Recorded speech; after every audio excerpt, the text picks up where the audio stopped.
Kali ini saya ajak sobat jalan-jalan ke museum favoritnya generasi milenial di Surabaya, yaitu Museum HOS Cokro Aminoto yang terletak di Jalan Peneleh, Gang 7.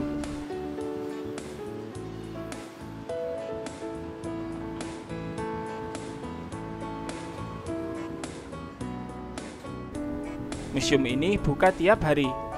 Tiketnya gratis, tapi hanya bisa didapatkan secara online di tiketwisata.surabaya.go.id. Kuotanya 15 orang per jam, biar tidak menimbulkan kerumunan. Jadi kalau mau ke sini, jamnya harus sesuai dengan jadwal yang sudah kita pilih di tiketnya.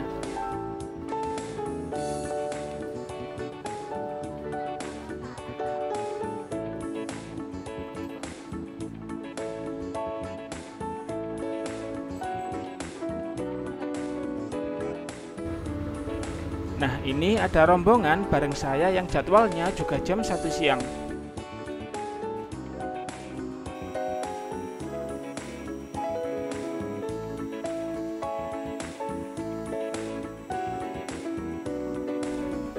Nah, ini tempatnya. Hanya berupa rumah kecil di dalam kampung. Tapi, kenapa begitu diminati anak-anak muda Surabaya? Ayo kita cari tahu. Begitu masuk, kita langsung disambut perabotan-perabotan zaman dulu dengan deretan foto di dindingnya. Tempat ini tidak seperti museum pada umumnya, yang berupa gedung besar yang terasa lengang. Tapi ini terasa begitu bersahaja dan relatable, seperti masuk rumah biasa. Mungkin ini adalah salah satu faktor yang membuatnya unik di mata anak-anak muda.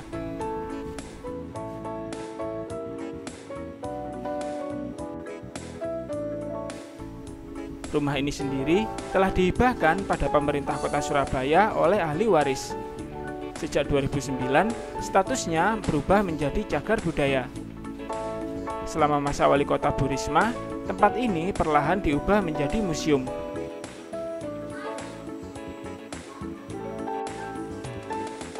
Hingga akhirnya pada 2017 resmi dibuka dan diberi nama Museum HOS Cokro Aminoto, dengan arsitektur yang tetap dipertahankan seperti aslinya.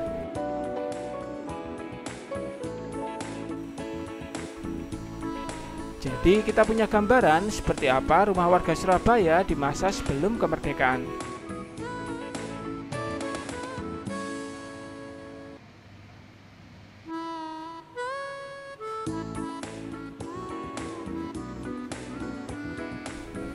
Nah, enaknya kita bisa tanya-tanya tentang rumah ini pada petugasnya. Beliau akan dengan ramah menjelaskan sejarah maupun fakta-fakta unik rumah ini. Jadi jangan lewatkan kesempatan ini, seperti rombongan mahasiswa yang bareng saya ini.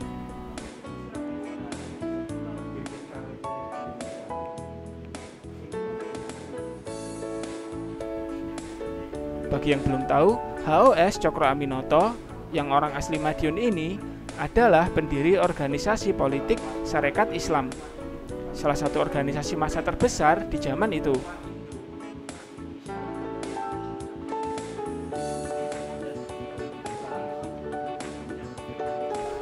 Dan beliau juga yang mempopulerkan peci hitam sebagai lambang pergerakan dan identitas Indonesia.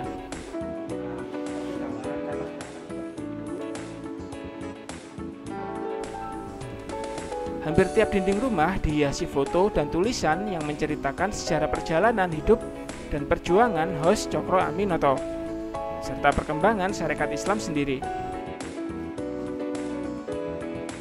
Semuanya dijabarkan dengan rapi berdasarkan tahun kejadian.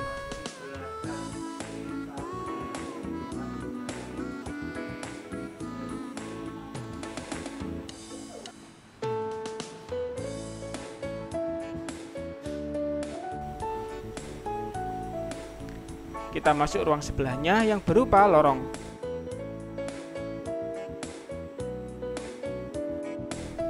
Di sini juga terdapat berbagai foto sejarah. Dan juga buku-buku dan clipping koran pada zaman itu.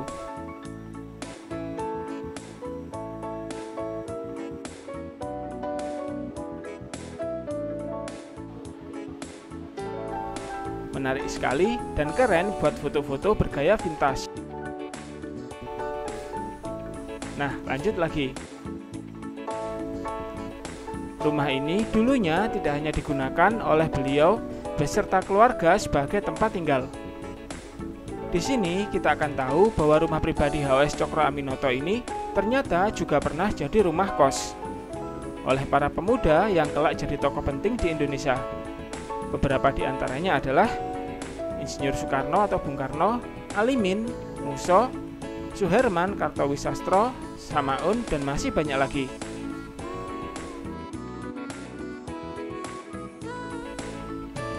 Dan di sini juga ada salah satu caption baju yang biasa dikenakan Bung Karno dulu.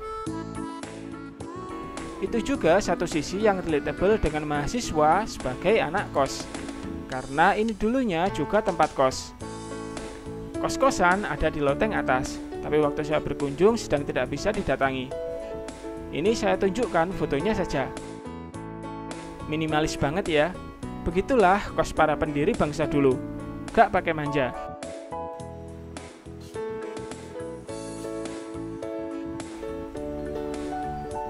Di ruangan selanjutnya ada caption pakaian yang dikenakan oleh HOS Cokro Aminoto.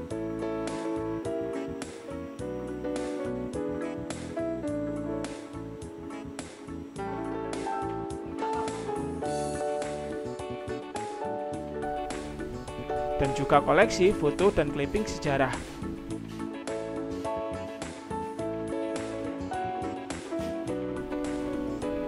Tak sekedar menumpang istirahat, di sini para pemuda tersebut mendapatkan kuliah politik langsung dari HOS Cokro Aminoto. Konon disinilah Bung Karno belajar banyak soal ideologi bangsa dan cara berpolitik. Sebab ia disebut-sebut sering mendengarkan dialog para tokoh yang diadakan di rumah ini.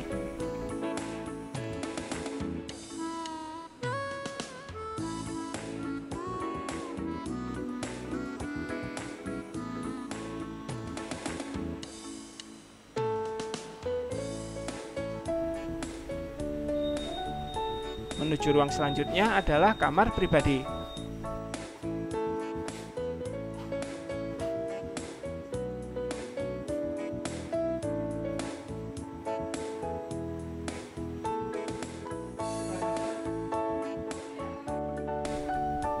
Surabaya terkenal sebagai kota pahlawan. Maka sayang sekali kalau sobat kesini tanpa sempat berwisata sejarah. Dan Museum HOS Cokro Aminoto ini adalah salah satu yang nggak mainstream.